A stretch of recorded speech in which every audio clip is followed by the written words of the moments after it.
네, 평신도 세미나를 다녀오고 나서 소감 발표를 하려고 했는데 내용이 너무 많아서 정리해 좀 적어봤습니다. 보고 읽어드리겠습니다.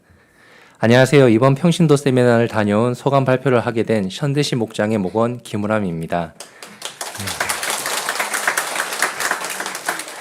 저는 다원교회에 나오기 시작한 지 아직 1년도 채 되지 않은 신자입니다. 다원교회를 접하기 전까진 가정교회에 대해선 얼핏 들어본 적만 있었고, 그때까진 가정교회라는 건 본당이 없어서 예배를 드릴 수 있는 여건이 되지 않는 개척교회가 집에서 예배드리는 형태의 교회를 가정교회라고 부르는 줄 알았습니다. 그런데 정작 다원교회에 나와보니 여기가 가정교회라는 말 듣고 건물이 이렇게 크고 교인도 많은데 가정교회라고? 라는 생각에 놀라게 되었습니다. 아직까지 가정교회의 개념이 무엇인지도 잘 모른 채 다원교회라는 교회를 다니던 어느 날 대체 가정교회가 무엇인가라는 질문을 목자 목녀님께 드린 적이 있습니다. 그러자 목녀님께서 그 해답은 평신도 세미나에 가면 알게 될 것이라며 천안아산제자교회에 평신도 세미나를 등록해뒀으니 다녀와 보라고 하셔서 영문도 모른 채 다녀오게 되었습니다. 그냥 어른들이 가는 수련회 정도로만 생각하고 다녀오겠다고 했는데 지금 생각해보면 참 잘 다녀온 것 같다는 생각이 듭니다. 저는 모태신앙인으로서 태어나 40년이 넘게 신앙생활을 했습니다. 저는 목사님의 손자였고 어머니는 전도사, 아버지는 장로였습니다. 저는 5대째 기독교 집안에서 자랐으며 친척들까지 모두 교회를 다니지 않는 사람이 없을 정도로 뿌리째 기독교 집안에서 커왔습니다. 청년 때는 교회에서 청년회 회장도 했었고 찬양단 리더도 맡았으며 제자 훈련도 3번이나 받았었습니다. 예수님을 분명히 인격적으로 만났다는 확신도 있고 구원의 확신도 있습니다. 그런데 신앙의 목표에 있어서 늘 알 수 없는 의문을 가지고 살아왔습니다. 내 신앙 잘 지키면서 나 하나 구원받으면 되는 건가? 그것만 하면 되는 건가?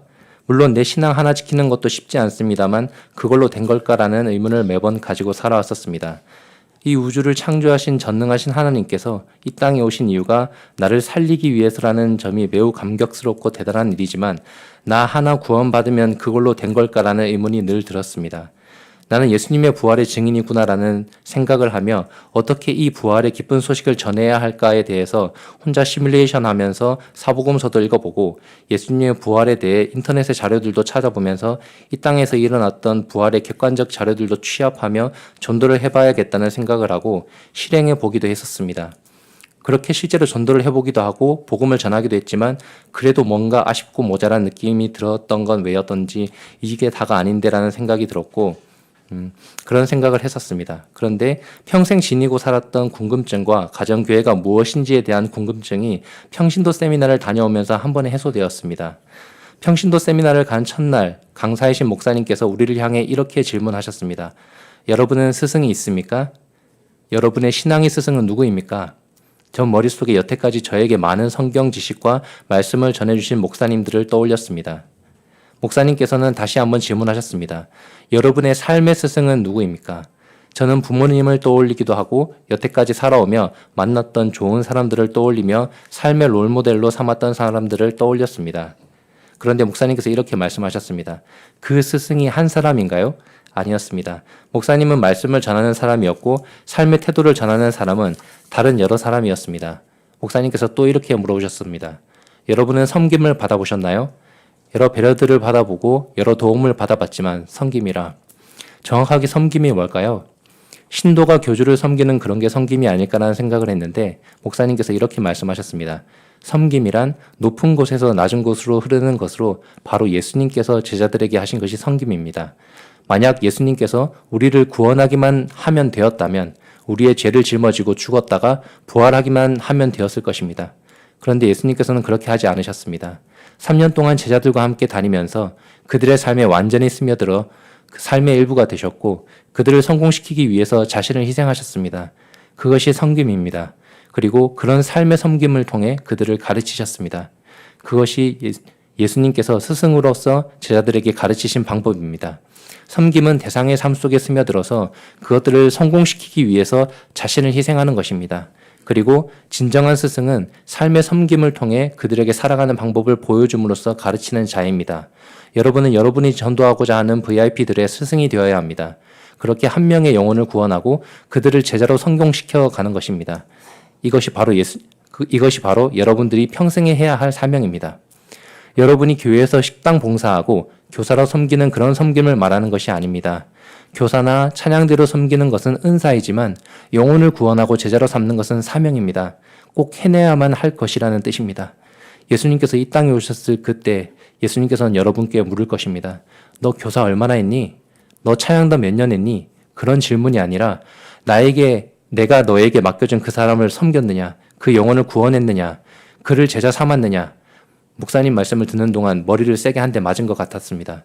저는 전도라는 것은 예수님의 부활의 사실을 입증하고 그를 교회로 데려오는 것이 다라고 생각했는데 내 삶을 통해 한 명의 인생에 녹아들어 그를 구원하고 제자로 삼는 것이구나.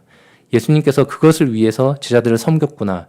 우리의 부활의 롤모델이 되신 것만이 아니라 새로운 제자를 위해서 제자들을 섬기는 롤모델이 되어주신 것이구나.